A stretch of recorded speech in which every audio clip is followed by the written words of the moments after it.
وَلَقَدْ يَسَّرْنَا الْقُرْآنَ لِلذِّكْرِ فَهَلْ مِن مُّدَّكِرٍ بسم اللہ الرحمن الرحیم السلام علیکم ورحمۃ اللہ وبرکاتہ. میں عبد الرحمن بن حسیب الرحمان ریڈینس پبلک اسکول دھرمپور سمستی پور کے درجہ ششم کا طالب علم ہوں. آج میں آپ کے سامنے قرآن کریم کے موضوع پر کچھ گفتگو کرنا چاہتا ہوں. سامعین و ناظرین، قرآن مبارک ہے. کتاب انزلناہ الیک مبارک لیدبروا آیاتہ ولیتذکر اولو الالباب.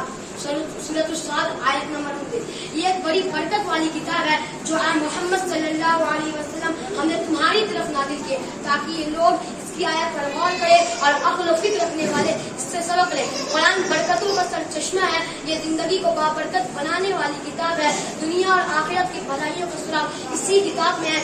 لہذا قرآن سے رشتہ جوڑیں، قرآن پڑھیں، قرآن سمجھ کر پڑھیں، قرآن پر غور و فکر کریں، قرآن پر عمل کریں. اللہ کے غضب سے بچیں، اللہ کو راضی کریں، آخرت سنواریں اور جنت کو اپنا مسکن بنائیں. شکریہ.